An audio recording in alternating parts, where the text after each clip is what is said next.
everybody, it's Liz here with TTB Media Consulting Inc. We are going live in our Game Changers page. When you get here, send me a like, show me some love, say hi, put a little waving emoji. If you are watching this after the live, I'm just going to adjust the camera here we go. If you're watching this after, as always, just put in #replay. Our Game Changer Lives are a great way for you to spend time traveling in the car and listening in, or if you're creating or working on another task that you can also listen to something. This is also a great time to listen to this. However, I will say, if you can give these your full attention, then you can make notes and maybe make some more money. Anyway, today we're actually talking about revenue. So in the cheer world, as you guys know, full year all-star teams are the be-all, end-all. Everybody wants that team that's going to Worlds or to Summit. That's not your revenue. It is, but there's more to cheer revenue than just that.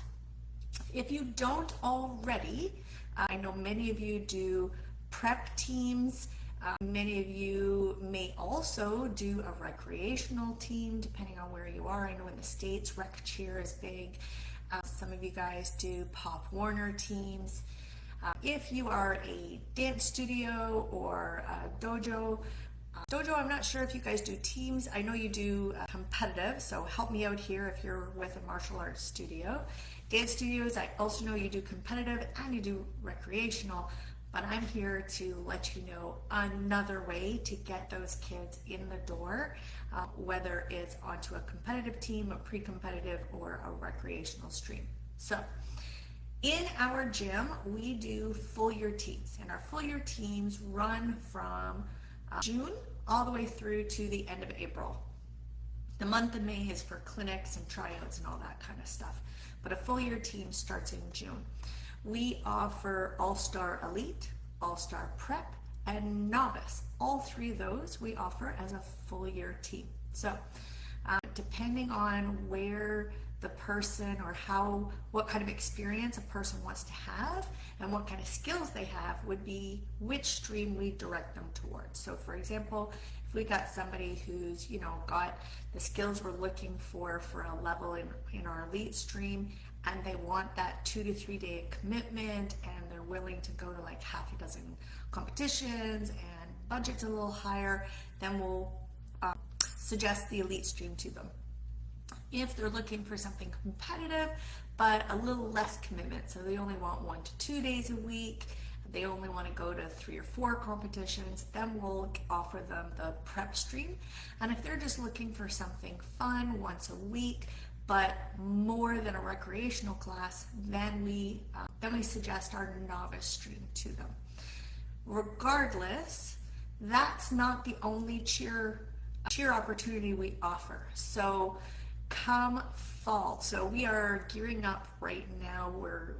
We just opened our fall registration on August 1st, but we do what we call seasonal novice teams, or seasonal pre-competitive teams. We also do recreational teams. So what we're offering this year is a team that would run from mid-September through to, I believe it's the end of January because of where the competition lies. But this team is once a week. They come for an hour and a half. It's a novice team, so it's performance only. They do not compete. But they get I can't think of the word, but they get a uniform and a bow, but the uniform is it's a sublimated top. They provide their own shorts, so it's a much less expensive uniform. And they go away to a competition. So they learn a routine in that space of time, mid-September, right up until their competition in January this year. And it allows these kids to try the sport without the recreational side to it. So we were doing recreational teams, and they're a big hit in our gym. They usually max out, but those kids don't get the same experience. They get a performance in-house in front of their parents, and we wanted to bring back what we used to do with our quarter year teams where they would actually go away to a competition. So it gives them a different feeling. So same kind of practice once a week, easy going, but they get to experience performing in front of judges and in front of a crowd. We also will do a second quarter year team that starts in January and goes all the way through to the end of April.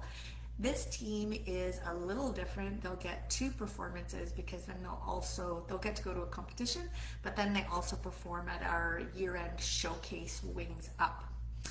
One of the ways that we've also done this in the past, so in recent years, we had a team that would go from mid-September through to the end of April. They would go to one competition and do Wings Up. So this year we're just kind of splitting that in 2 to give these kids a couple of competitions, but it also breaks up that price point. So pricing wise, we price it out the same as our novice teams. Our novice teams practice from an hour and a half to 2 hours depending on the age. These teams practice for an hour and a half, and we only offer a couple of age divisions. So we offer like a U8 and a U16, which kind of catches everybody. I know there's 1 or 2 in that U12 that are only U12, but if we come across that, then we just handle it at that point. So what do you guys do? You do full year, and then like I said, like you can offer a half year or a quarter year, or seasonal novice is what we call it. If you run a dance studio, this is the same idea.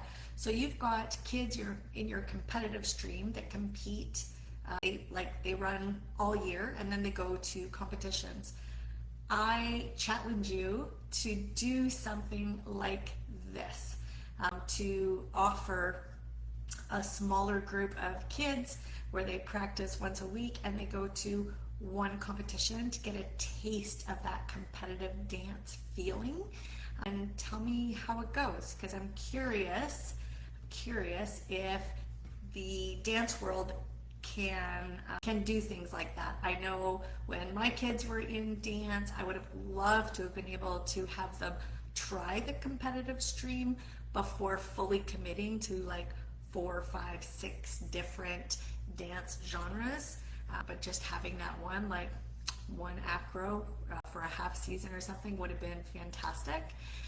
The other nice thing about doing the seasonal teams is that it offers you, it bumps your monthly revenue, right?